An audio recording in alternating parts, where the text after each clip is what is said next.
الزول في اللون مازالت دناوي غمسلايا فاني كيضغون سداو ثما زغا يعني منقى ثمنط الساحل ذي النيجر لا دغا كيتزغا ماشي كيدي دغان نبويد يا كان يتسلط داك بالعدات مزياني ثورا غنروح غير مولان تبوغاني كلان دي ثمانية ذي ونكني ذا موريتانيين ولا متيديا كان سعدا ثيد شحال تيكالي تيكيو 5 سيري تاكيرور إجلان ذا موريتانيين يديسلو لنيو نموسو من قال le maïs mouvement des autochtones pour l'indépendance du sud de Mauritanie لدغا ثمنطي من قار تاكيرور تاكيرور وسميتي كان يوث تقلدا نمازيغن ذي كان نتفريق كي يوث نتالي في موريتانيا وكي ذنفكي سيري تاكيرور ماينا ازول فلاك بونجور سيري Azul, donc je suis très heureux d'être invité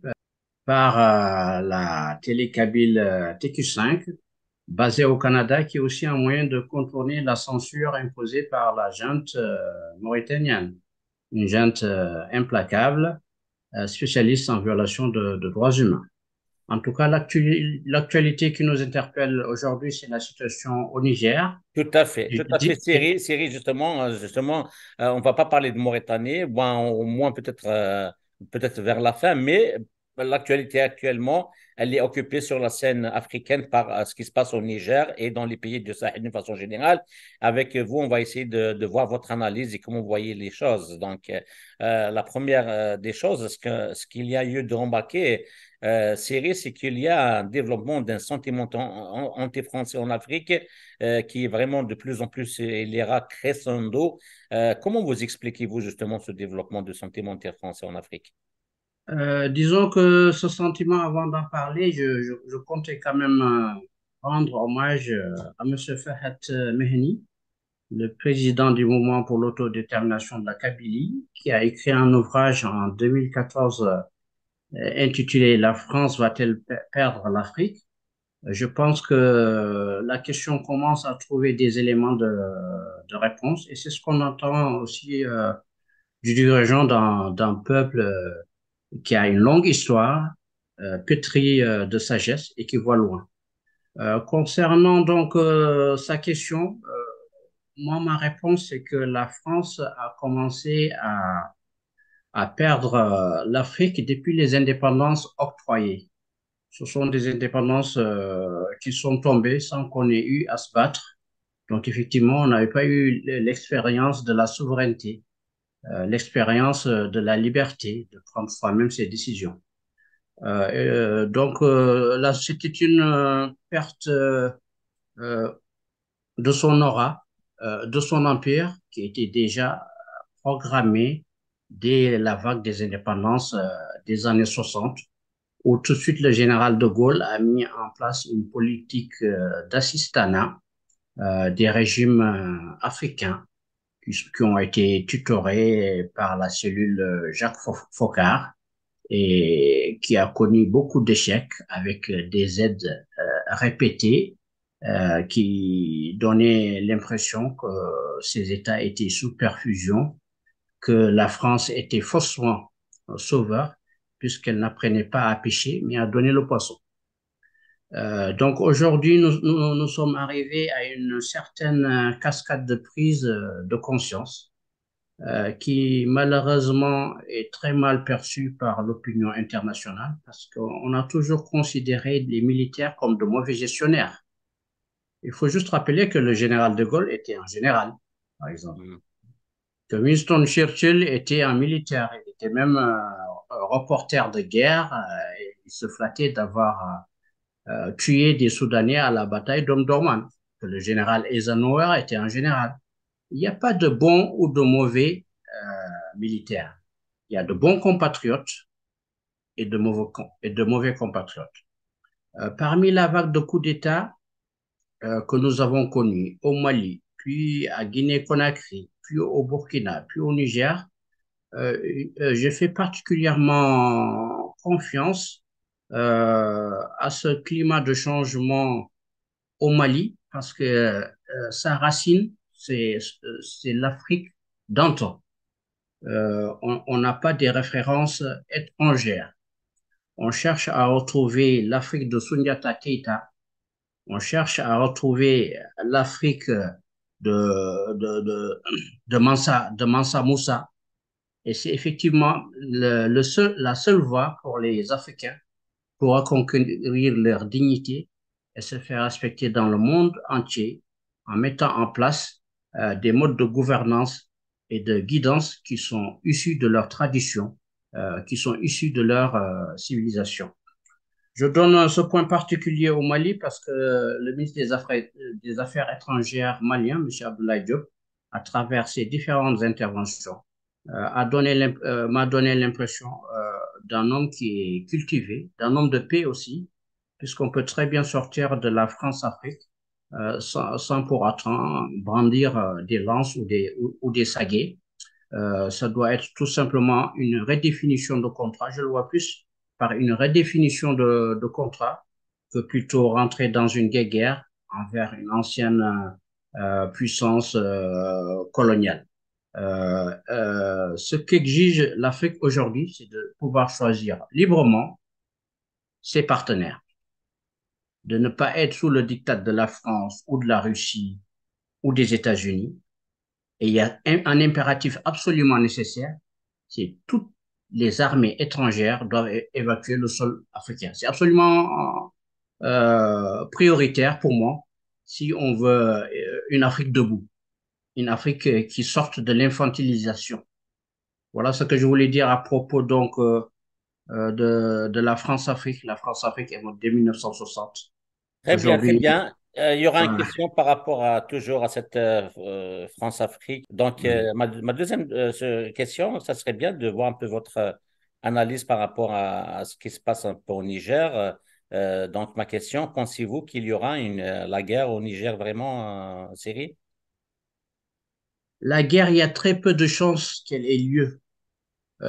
Pour le simple fait, le premier fait, c'est qu'aujourd'hui, c'est la CEDEAO qui est la plus belliqueuse dans cette affaire, beaucoup plus que les putschistes, et que la CEDEAO, elle est composée de 15 pays. Il n'y a que 3 pays qui sont vraiment montés au filet pour sortir les griffes. Et nous pensons que ces pays obéissent aux ordres de l'ancienne métropole. Nous avons vu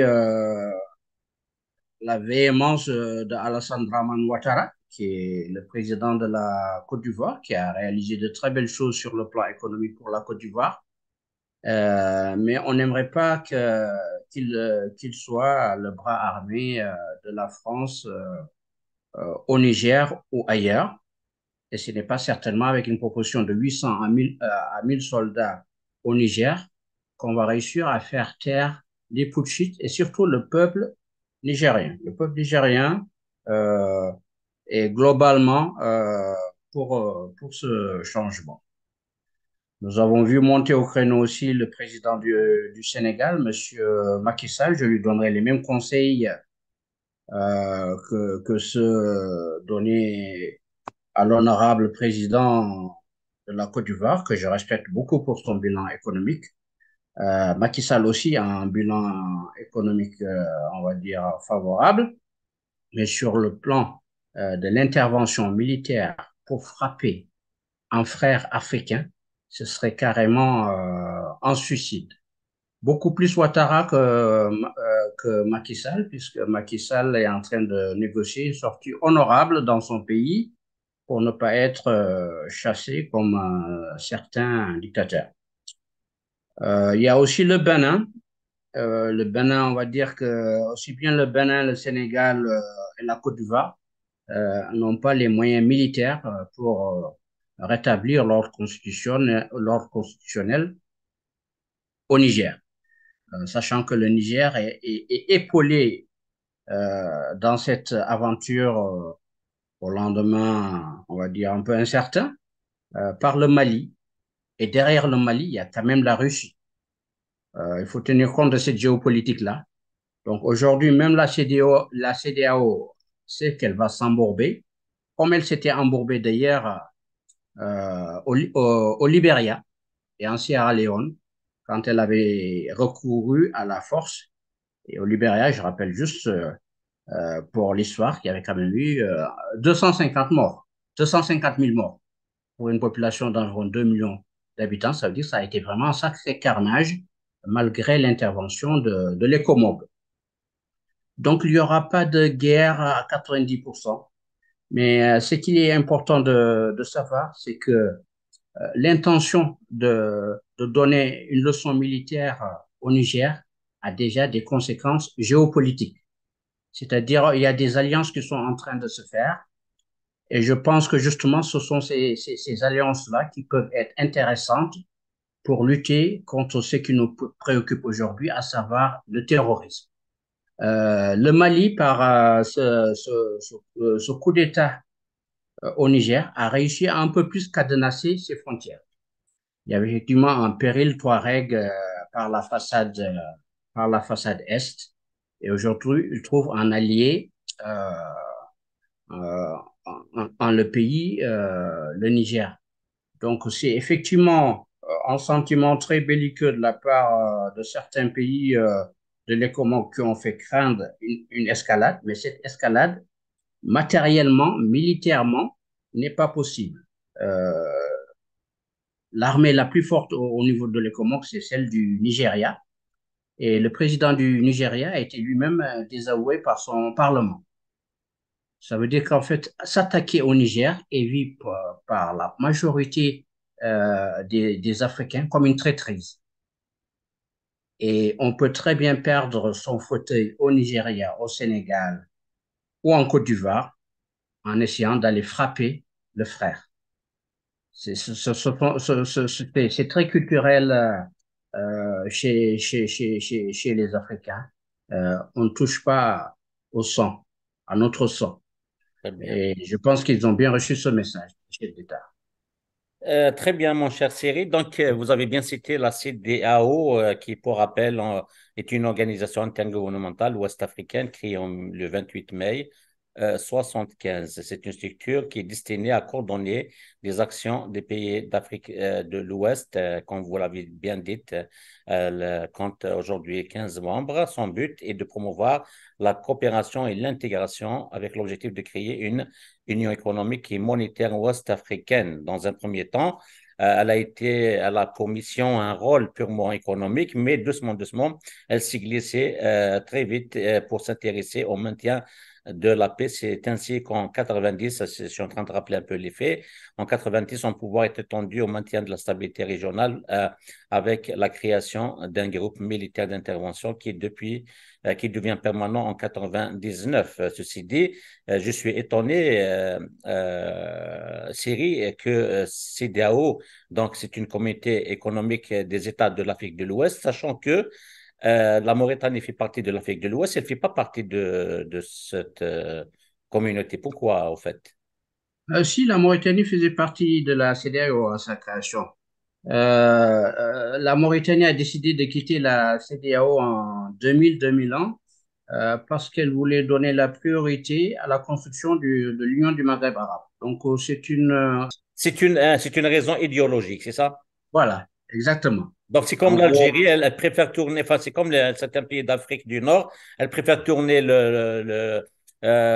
comment ça s'appelle, le dos à sa matrice naturelle qui est l'Afrique voilà, aller vers voilà, un monde fictif qui est le monde arabe, c'est ça?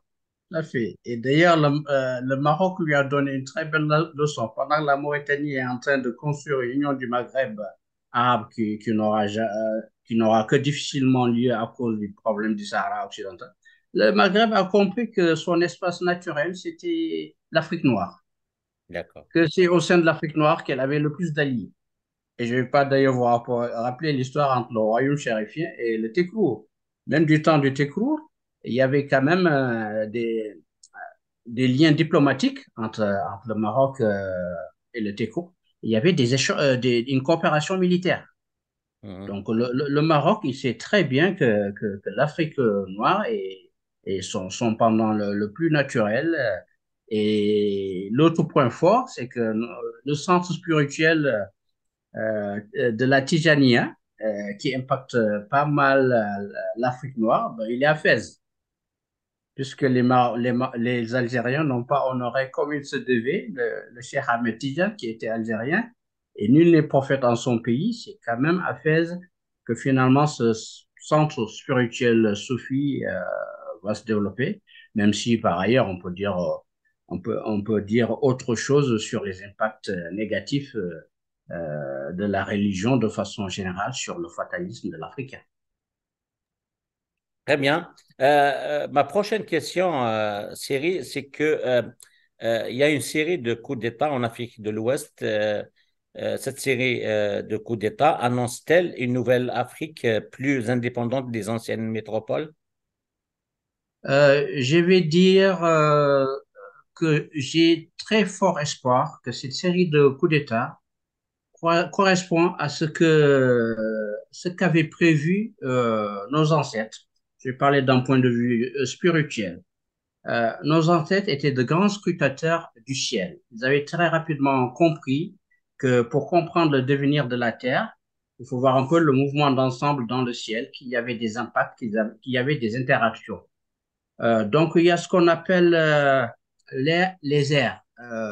On était dans l'ère des poissons, qui correspond en gros à l'ère chrétienne. Quand je dis l'ère chrétienne, je ne cible pas les occidentaux chrétiens, c'est une façon de dire l'ère de 0 à 2000, on va dire, pour simplifier pour certains. C'est une ère caractérisée par l'esclavage, la colonisation, le piétinement de l'Afrique. Cette ère a pris fin. Aujourd'hui, nous rentrons dans une nouvelle ère qui s'appelle l'ère du Verseau.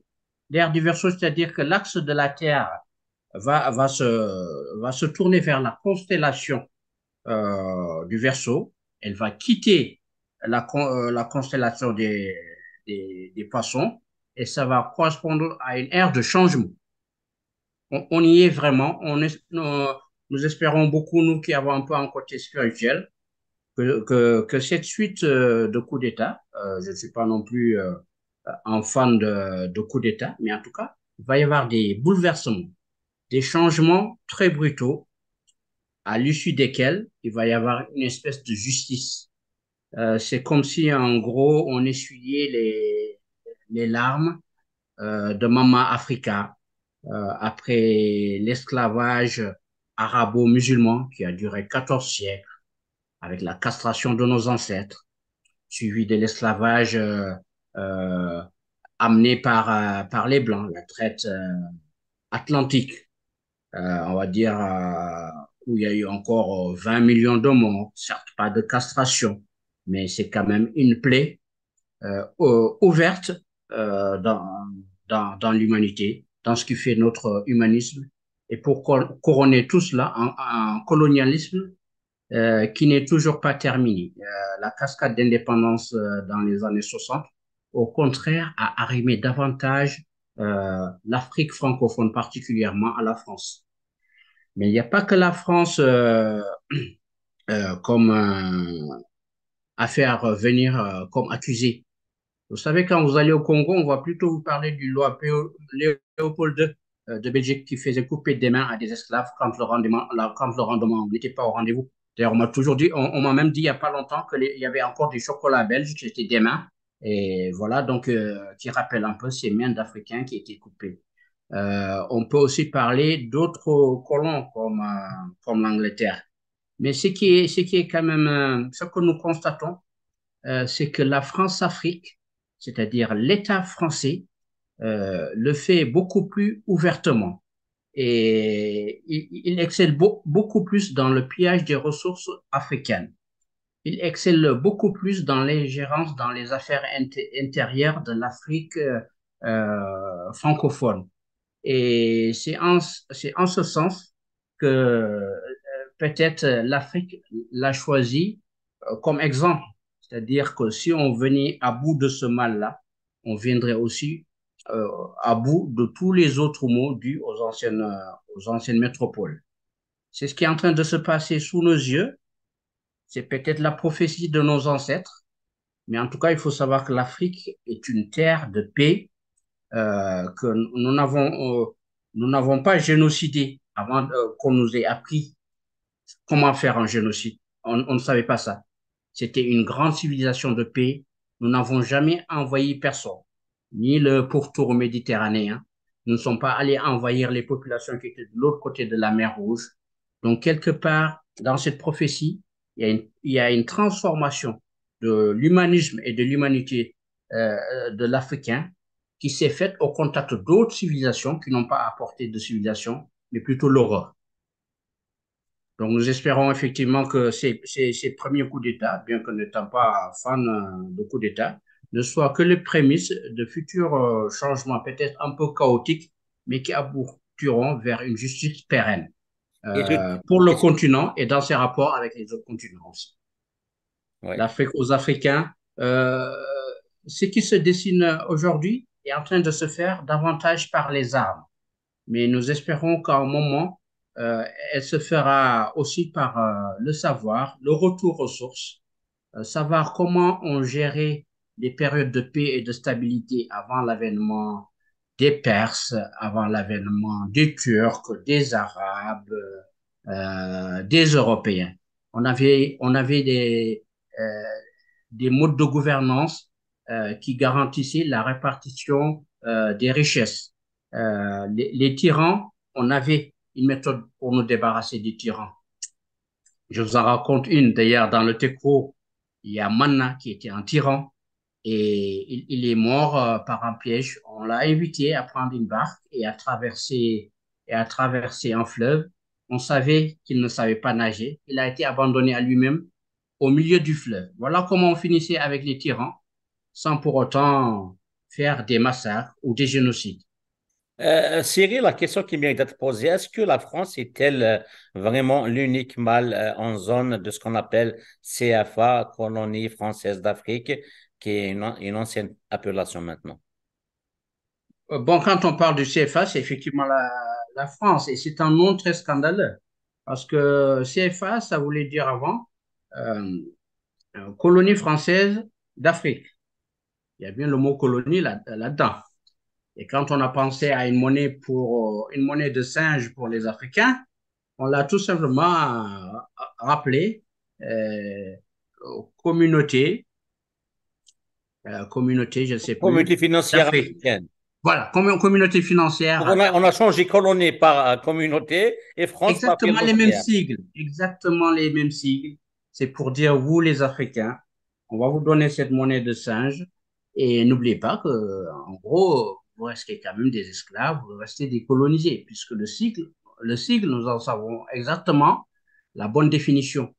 Effectivement, en zone CFA, il faut absolument dégager le CFA, mais ce n'est pas qu'un problème de monnaie. Il faudrait que les Africains pensent à, au rôle que doit jouer une monnaie.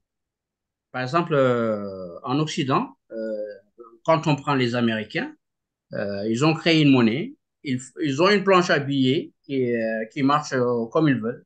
Ils créent de l'inflation, ils inondent le monde par leur dollar, mais ce dollar ne reflète pas la valeur réelle de leur garantie et de leur stock en or. La monnaie a été créée en Afrique. Bon, je ne suis pas afrocentriste, hein, c'est juste l'histoire. Il faut savoir aujourd'hui que si on dit argent, c'est que la première monnaie qui a été inventée dans l'Égypte antique, c'était tout simplement le métal argent. C'est pour ça que tout le monde parle d'argent aujourd'hui. Donc, il ne suffit pas que de sortir du franc CFA pour s'adosser encore à une autre monnaie qui serait le rouble ou la roupie indienne. Non, il faudrait devenir euh, qu'est-ce qu'on entend par monnaie? Revenir vraiment à la monnaie d'antan et peut-être ne pas se priver de certains systèmes de troc qui sont tout à fait adaptés à des sociétés qui ne sont pas pour des sociétés de consommation ou qui ne sont pas pour des sociétés inflationnistes, des sociétés où on ne pense qu'à la rentabilité, à la spéculation. Donc, c'est vers cela que les Africains devraient tendre et il faut savoir que derrière le CFA, c'est l'adossement de l'économie française en Afrique. C'est-à-dire là où il y a le CFA, vous allez aussi trouver peut-être Eiffage comme société d'autoroute. Vous allez trouver Auchan comme leader dans la grande distribution. Dans le même pays, vous allez aussi trouver le TER, le train express régional, parce que peut-être ils ne pouvaient pas l'appeler Société nationale des chemins de fer français. Donc, c'est effectivement tout encore, il y a des corollaires très lourds quand il y a des appels d'offres, ils sont captés par des entreprises françaises. Donc, il faudrait vraiment une task force sur la zone CFA qui devait parler d'une seule voix pour en finir avec la France-Afrique. En finir avec la France-Afrique, ça ne veut pas dire virer le président qui est au sommet. Non, c'est un terme de, par exemple, transparence des marchés. C'est pas normal que ce soit toujours le même pays qui gagne les marchés. C'est par rapport à la transparence des industries minières. C'est pas normal que ce soit toujours le même pays qui exploite les gisements en Afrique. C'est cela que nous attendons, pas des putschistes, parce que moi, j'ai pas trop confiance aux capacités intellectuelles de ces putschistes-là. Il y a des militaires que je respecte beaucoup, comme Thomas Sankara, qui avait un certain bagage, certes marxiste, mais bagage intellectuel. Nous avons des Jerry Rawlings aussi, que nous respectons beaucoup, mais je n'ai pas senti cette hauteur de vue chez les putschistes qui s'expriment. Par contre, j'ai quand même senti beaucoup de patriotisme en Assimi Goïta. On sent quand même qu'il y a du patriotisme. J'ai beaucoup de réserves par rapport aux putschistes en Guinée-Conakry. C'est un ancien légionnaire, donc quelqu'un qui a servi la France. C'est d'ailleurs pour cela que je n'ai pas condamné aussi le putsch au Niger, parce que Mohamed Bazoum a été placé par le président Issoufou, qui était un employé d'Areva.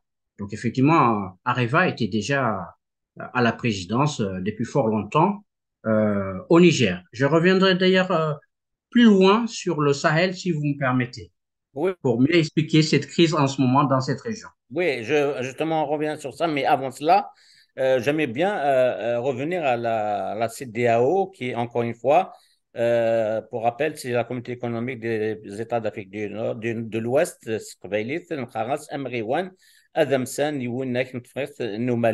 Ma question, Siri, pensez-vous que la CEDEAO est souveraine et maîtresse de ses décisions, vraiment?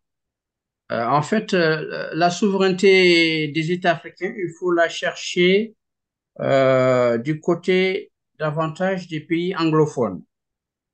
Parce que les Anglais appliquaient une politique de ségrégation. Ils ne voulaient pas trop se mêler à nous. C'est d'ailleurs sur ce modèle-là qu'a été bâti l'apartheid. Donc, effectivement, les pays anglophones sont un peu plus souverains parce que les Anglais, une fois qu'ils partent, bon, voilà, c'est séparation.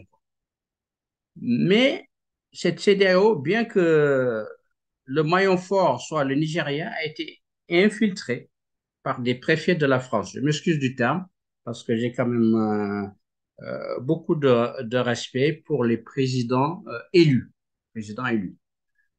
Sauf qu'on peut cumuler les deux. On peut être un président élu et sous-préfet de France. Donc, je respecte la fonction qu'ils ont été élus par leur peuple. C'est en ce sens que la CEDEAO, vu la précipitation à laquelle elle a appelé à une opération militaire, on peut supposer qu'elle a reçu un ordre. Parce que quand même, quand il y a une crise, on commence d'abord par des négociations poussées. On se donne un mois, voire même 2 mois de négociations. On parle de transition.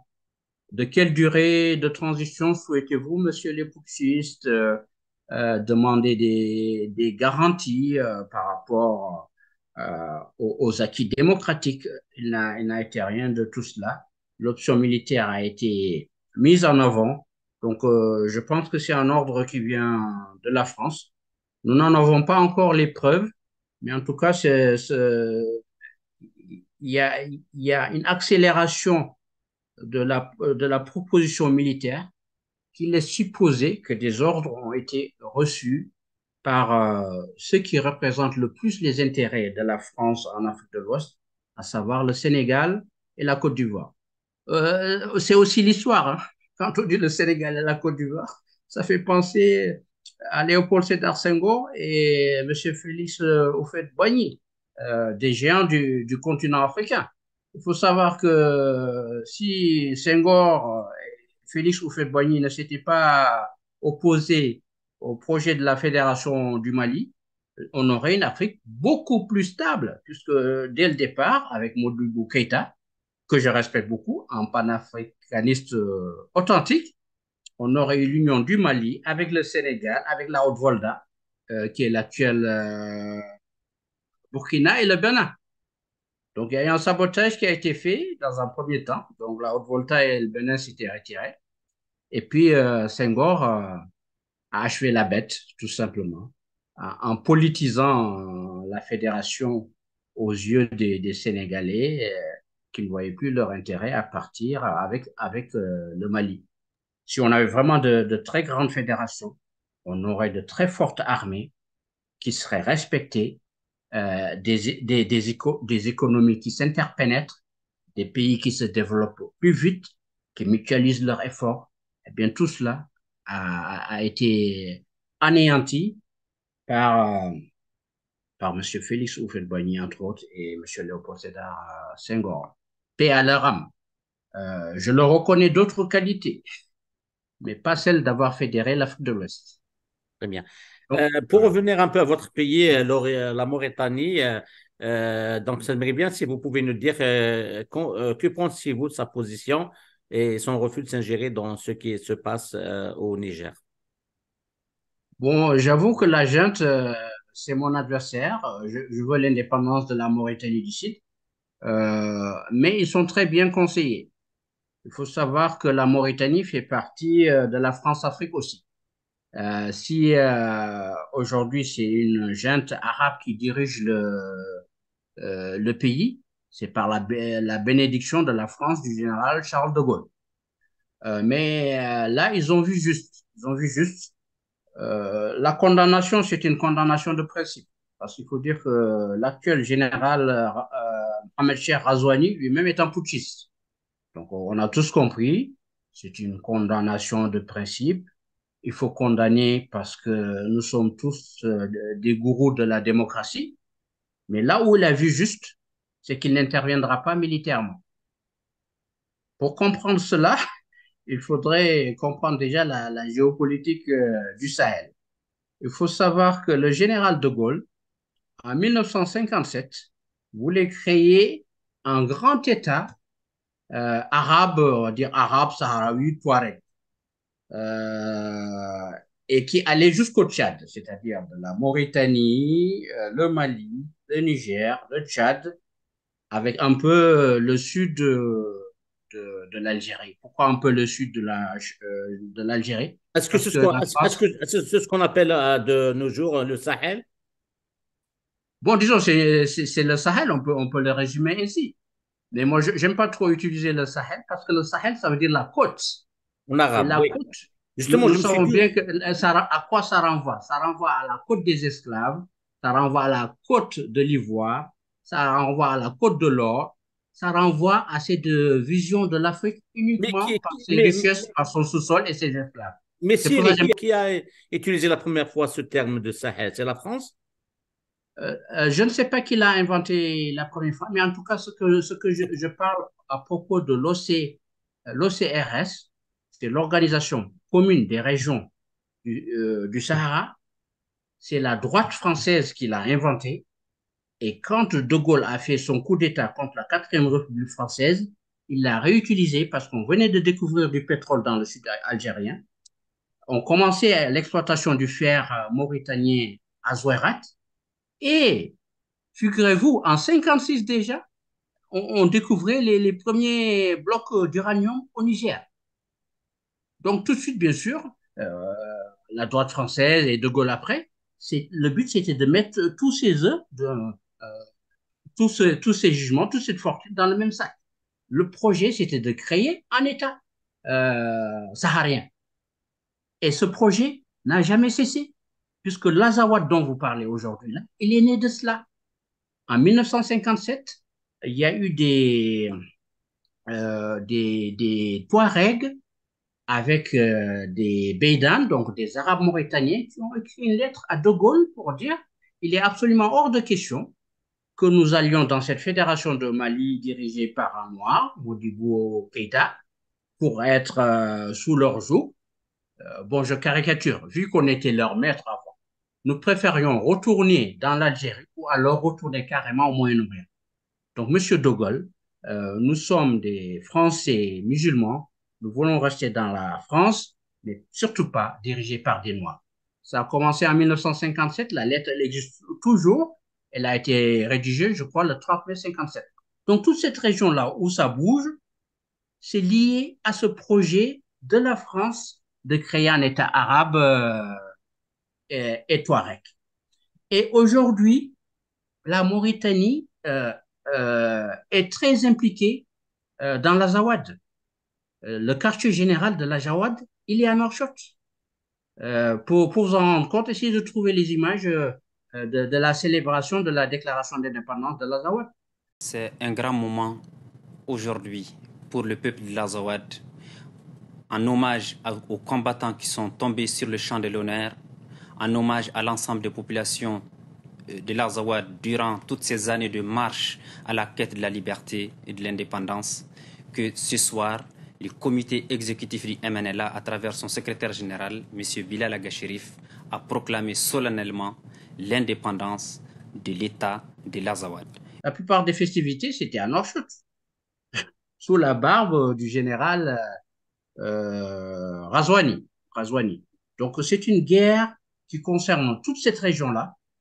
Et tant qu'on n'aura pas réglé le problème des peuples, il n'y aura pas de stabilité. On aurait peut-être mieux fait d'écouter les Touaregs à l'époque, en 1957, et de leur donner l'Azawad. Et derrière, faire la fédération du Mali. On aurait eu plus de chances d'y arriver. Donc, c'est juste pour vous dire que la Mauritanie, pourquoi elle a dit qu'elle n'allait pas attaquer le Niger? Parce qu'il faut savoir que le peuple Touareg, il est jusqu'au Niger. Et elle a quand même soutenu l'Azawad. L'Azawad, il y a une continuité jusqu'au Niger, voire même jusqu'au Tchad. Ouais. Et que donc, si elle commençait à s'embourber encore dans le problème des Touaregs qui vont peut-être créer une rébellion. Déjà, il y a une rébellion qui a été créée au Niger.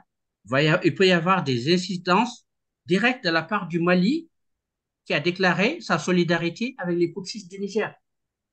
Donc, elle a géré ses frontières au plus près. Vu que le Mali a dit qu'il allait taper tout celui qui tape son ami nigérien, peut-être vaut mieux que j'en reste à ce que j'ai déjà fait en termes de déstabilisation du Nord Mali. Voilà donc cette position de la Mauritanie que je ne peux pas critiquer, puisque je suis pour la paix, voilà. Même si les calculs derrière dépassent la paix. Voilà. C'est que la Mauritanie ne peut pas déstabiliser le Mali et le Niger. Vous avez parlé de Sahel. Sahel, j'ai bien aimé quand vous avez dit que vous n'aimez pas ce mot de Sahel, à se demander qui derrière, qui nous donne à peu près ces noms. À nous, les Berbères du Nord, on nous appelle les Maghrébins, et Maghreb par rapport au Moyen-Orient, ça veut dire le versant ouest de l'Arabie. Et vous, le Sahel, donc c'est la côte du monde arabo-islamique. Donc, c'est comme s'il y a une volonté de brouiller un peu notre identité dans ce monde mythique arabe, donc Maghreb, Sahel. Oui, tout à fait. Moi, tous les mots qui ne sont pas issus dans la langue dont on parle, si je vois mot arabe dans la langue française, j'essaie de voir quelles peuvent être ces justifications cachées. Par exemple, quand on parle de subsaharien, c'est aussi un terme que je n'utilise pas. Ouais. Subsaharien. Déjà, c'est une relation d'infériorité. Ouais. Il y a quelqu'un qui est supérieur à toi. Et on essaie de faire une Afrique centrée sur le Maghreb. Pourquoi on ne parlerait que du sud du Sahara? C'est peut-être une façon de zoomer. Et Sahara, c'est un mot arabe aussi, hein? Sahara. Oui, tout à fait. C'est bien pour cela que je dis qu'il faut faire attention. Ouais, donc, ces termes Sahara, Sahel, Maghreb, c'est des termes qui viennent de bannir de notre vocabulaire. On ne parlerait pas autour de la Centrafrique, puisqu'il y a le Nigeria pas loin, le Cameroun aussi, en faire un nouveau centre géostratégique pour parler, par exemple, au sud du terrorisme. Non, on veut toujours focaliser sur ce terrorisme au sud du Sahara. C'est aussi une façon de mettre une ligne, une barrière qui va encore augmenter la haine entre l'Afrique du Nord et l'Afrique noire. Alors que on voit bien que, par exemple, il y a certes des problèmes à Melilla, mais il y a aussi je ne parle pas du nazi tunisien, mais il y a aussi des possibilités de créer quand même des ponts entre l'Afrique du Nord et l'Afrique noire. Cette expression subsaharienne, pour moi, elle a deux objectifs. Le premier objectif déjà, c'est d'inférioriser l'Afrique noire par rapport à l'Afrique blanche. C'est évident, puisque ça a toujours été la politique de la France en la matière. Ouais. Deuxièmement, vraiment créer une frontière visible. En gros, c'est deux mondes différents. C'est quelque chose qu'ils ont déjà fait avec l'Égypte. Pourquoi l'Égypte ne fait pas partie, par exemple, du Maghreb?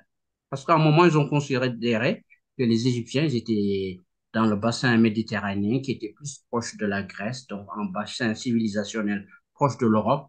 Donc, il ne faudrait pas le mettre avec les Maghrébins. Donc, il y a toujours cette hiérarchisation des civilisations auxquelles il faudrait faire très attention.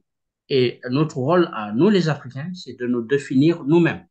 Ne pas toujours laisser l'Europe, les États-Unis définir leur zone à risque, ceux-là sont civilisés, ceux-là le sont moins, etc. On ne leur laissera plus là. Moi, c'est ça, l'Afrique aux Africains. Et Voilà. que les Africains se définissent eux-mêmes, qu'ils aient leurs propres références, qu'ils arrêtent de citer, je sais pas moi, des intellectuels d'autres mondes. Certes, il faut apprendre, mais vous avez aussi vos intellectuels, vous avez aussi vos philosophes. Euh, Ouais. vous avez beaucoup à apprendre de vos traditions orales. Très bien. Voilà. Siri, finalement, est-ce que, bon, puisqu'on parle d'Afrique, les États-Unis d'Afrique, est-ce que c'est une réalité ou une fiction d'après vous? Bon, en tout cas, moi, j'ai 55 ans. Je sais que je ne verrai pas les États-Unis d'Afrique parce qu'on s'y prend mal. On s'y prend vraiment très mal. Il faudrait que chaque peuple se libère de lui-même d'abord. On ne peut pas libérer en même temps le Mali, le Burkina, le Niger, le Sénégal, le Tchad, parce que ce sont des réalités culturelles différentes. C'est pas toujours les mêmes revendications, ce ne sont pas toujours les mêmes aspirations. On voit qu'on doit d'abord corriger les erreurs de la conférence de Berlin. La conférence de Berlin est un piège infernal où on a divisé les Africains, on a enfermé des peuples qui n'avaient pas des relations très harmonieuses dans les mêmes frontières. C'était justement pour les enfermer dans, dans la querelle éternelle. Donc, il faudrait déjà résoudre cela au niveau des peuples. Et il ne faut pas obliger toute l'Afrique à se libérer en même temps. Parce que quand on voit la libération même de l'Europe pendant la Seconde Guerre mondiale, ça a été un travail par étapes. Quand on prend la guerre de sécession aux États-Unis, ils n'avaient pas les mêmes mentalités par rapport à l'esclavage. Il a fallu se battre État par État. Et une fois qu'on avait réglé les divergences au niveau des États, on a fait une convergence idéologique vers un pays qu'on aimerait tous. C'est comme ça que ça se passe. Donc aujourd'hui, je trouve certains panafricanistes très utopiques. Moi, par exemple, je sais absolument rien de ce qui se passe au Cameroun. Mhm. Donc, c'est sûr que je ne vais pas m'embrigader pour aller libérer le Cameroun. Surtout que chez moi, je suis déjà esclave de cette recolonisation par les Arabes depuis le départ des Français. Donc, nous avons vraiment des réalités très différentes. Et puis, les États-Unis d'Afrique, qu'est-ce que ça apporterait de plus? Moi, j'aimerais avoir des États libres et qui s'érigent en fédération sous-régionale selon des plans de développement concertés et avec une réelle visibilité sur l'avenir. Voilà. Donc, mais là, on a l'impression plutôt qu'il y a des gens qui veulent les États-Unis d'Afrique parce qu'il y a les États-Unis d'Amérique. Mais c'est pas du tout la même histoire. D'accord. Je vais finir, Euh, Thierry, avec une ou deux questions par rapport à ce qui se passe chez vous. La dernière fois, on avait évoqué la loi d'arabisation forcée des Noirs mauritaniens. Qu'en est-il aujourd'hui? Ben aujourd'hui, c'est pire parce qu'en fait, la loi a été votée. Ils essayent même d'empêcher les Técouriens de recourir à l'enseignement privé à la première année du primaire pour être sûr que l'enfant va bien être endoctriné et commencer déjà à avoir des réflexes d'arabe. Donc, on va dire que la mort culturelle des Técouriens de Mauritanie, elle est programmée, elle est presque achevée dans l'indifférence totale de ceux qui se disent panafricanistes. Il aurait peut-être fallu qu'on ait le CFA en Mauritanie pour qu'ils pensent en nous, mais là, on crie vraiment au secours, parce que nous avons en face de nous une junte militaire armée jusqu'aux dents, aidée par la France, conseillée par la France et même d'autres démocraties occidentales, qui est en train de nous tuer à petit feu. Mhm. À petit feu parce que tout simplement le génocide à grande échelle n'est plus possible à cause de Human Rights Watch, Amnesty International, qu'on remercie au passage. Mais on aimerait que ces organisations occidentales euh, aient la même énergie pour dénoncer ce qui se passe toujours en Mauritanie, cette énergie qu'ils ont eue en Ukraine, par exemple. Elle serait vraiment la bienvenue en Mauritanie parce que sinon, bientôt, vous n'entendrez plus le Pulaar, le Soninké, le Wolof, le Bambara, le Serer en Mauritanie. Vous entendrez un arabe qui n'en est même pas un, puisqu'en fait, nous avons des arabes arabisés qui souffrent dans certains complexes, qui veulent être des arabes moyen-orientaux et qui parlent le hassania très mal et qui veulent délaisser le hassania. Donc, le hassania va suivre aussi les autres langues africaines dans leur mort lente. Quand on tue un peuple, quand on veut tuer un peuple, on commence par tuer son école, et ça, ils l'ont bien compris. Ça fait depuis donc 66 que l'école est instrumentalisée politiquement pour qu'on puisse pas apprendre l'histoire de nos ancêtres, pour qu'on puisse pas parler, écrire nos langues, aller jusqu'à l'université avec nos langues, alors que les manuels sont déjà en place depuis 1987 par un institut des langues nationales qui a eu des résultats en langue nationale tellement époustouflants qu'ils ont été reconnus par l'UNESCO, qui a déclaré qu'il fallait les généraliser à l'ensemble de la région. C'est à ce moment-là que les bassistes, les nasseristes et tous ces suprémacistes arabes ont décidé de mettre fin à cette expérience qui aurait certainement enclenché une société où la diversité est respectée, où on aurait été frères et sœurs, où on aurait une véritable nation, où tout le monde est citoyen, il n'y a pas de citoyen de seconde zone. Donc l'arabisation à outrance de la Mauritanie est quasiment achevée dans les écoles. Nous assistons déjà à des exils volontaires de Técouriens. Mais avec la crise économique et la pauvreté, il y a même des Arabes maintenant qui sont en train de fuir le pays. Parce que nous voyons bien qu'on ne peut pas gérer un pays rien que par des considérations d'identité, essayer de gommer l'identité de l'autre, un pays pour que ça marche. Il faut quand même une bonne école, il faut des emplois, et il faut de la formation, il faut gérer les carrières, les retraites. Ils ne savent pas faire cela. Aujourd'hui, c'est toutes les couches, toutes les catégories sociales et ethniques de la Mauritanie qui sont en train de fuir le pays en chiffres. Il y a près de 6000 jeunes Mauritaniens qui sont en train d'essayer d'entrer aux États-Unis par le Honduras. C'est vraiment l'échec total de ce pays. Très Ils bien. l'ont ruiné à cause de l'arabe. OK. Bon, je rappelle encore une fois, la Mauritanie du Sud est appelée Tekrour. Tekrour, c'est un souvenir de ce royaume noir et berbère où toutes les communautés participaient à l'exercice du pouvoir, contrairement à la Mauritanie d'aujourd'hui où seuls les Arabes règnent sans partage depuis 1960. Ma dernière question, Siri, le général Mohamed Ould Mguet, si j'ai bien prononcé son nom, qui est présumé d'après l'opposition mauritanienne, tortionnaire et assassin, a été élu président de l'Assemblée nationale mauritanienne.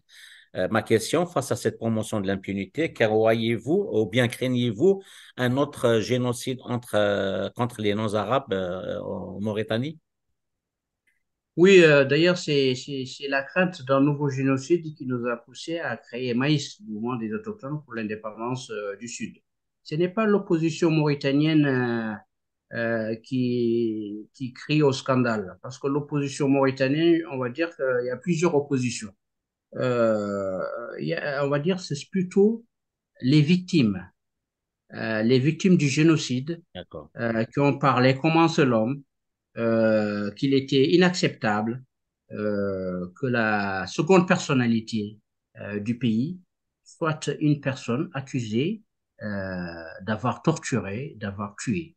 Il y a des témoignages très précis d'ailleurs de certaines victimes qui disent qu'il a tué d'une balle dans la tête le lieutenant Tambadou. Donc c'est extrêmement précis comme témoignage sur le général Meguet qui continue à crier son innocence, sauf qu'en fait on tombe dans un piège sans fin. Si vraiment ils étaient innocents, ces militaires, pourquoi ils ont voté une loi d'amnistie en juin 1993, empêchant toute poursuite?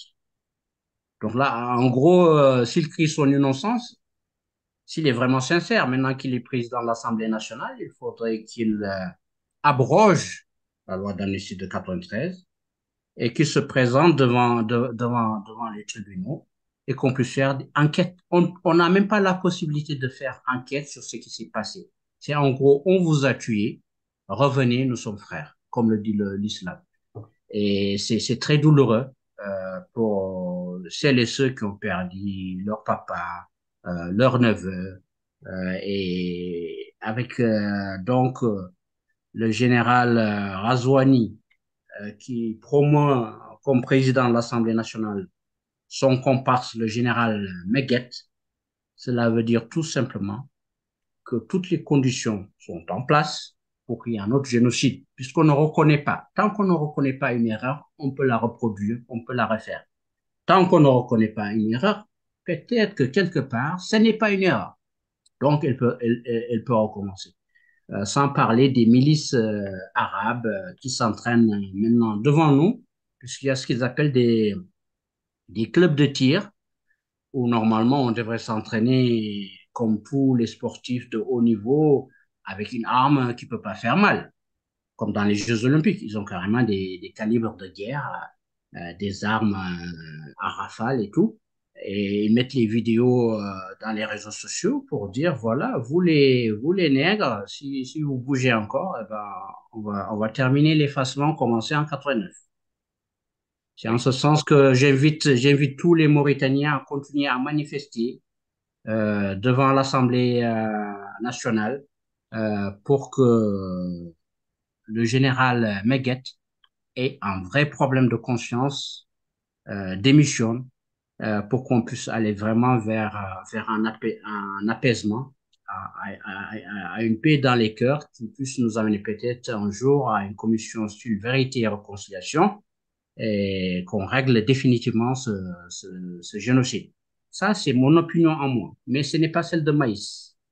Très bien. Maïs dit qu'il faut arrêter les revendications. Ça ne sert à rien de manifester. Que le génocide, il sera réglé quand le Técrour sera lui-même en État.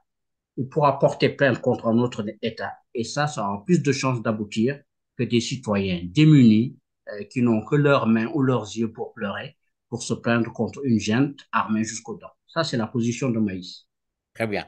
Merci mon cher Siri Tekrour qui pour rappel التمثير ذاك نتيجة ندمس في الدين انه موسو مايس منقا موسو اني مزداغي مزورا يثيموننت ن موريتاني نونزول نا membre fondateur du mouvement des autochtones pour l'indépendance du sud mauritanien de Tsougas زوج 2021 en 2021. Je vous laisse maintenant Siri dire votre dernier mot.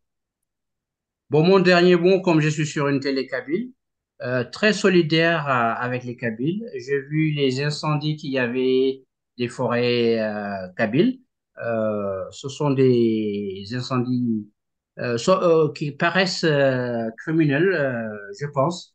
En tout cas, si c'est le pouvoir algérien qui est en train de brûler les forêts kabyles, nous lui prions d'arrêter cela, parce que l'environnement des Kabyles, c'est déjà leur patrimoine, mais vous détruisez aussi un autre patrimoine, c'est tous ces Kabyles qui sont dans vos prisons, qui sont torturés, qui parfois même meurent dans vos prisons, agressés par d'autres prisonniers. Donc ce serait bien, je demande au gouvernement algérien de prendre toutes les mesures nécessaires pour qu'il n'y ait plus de feux de forêt de cette ampleur-là, qui laissent penser qu'ils sont criminels, et de libérer très rapidement tous ces Kabyles. Voilà. Merci, mon cher Siri Tekrour. Ceci donc on dîner قالت دي تولينا تيكو 5 قيمة دي تلويث نلانك دي سيري تكرور إردف كان تمغلي سفينة كي ضغونك سداو تمزغا دقاني منقار تمنطكين الساحل لكي تدي سام سيري ذاول ونحملها أكن نحملها لمو مغرب الصحراء ذي مسلايين كارديوسان سي تيغمير توتلايانت نا باتريمون لينغويستيك اون اللي ذيلا نغ اسيان مليل ذو ما ونظن تيمغلي ونظن او دينا قيمات ذي ثلويث. Voilà, au revoir. Au revoir. Merci beaucoup. Allez, au revoir.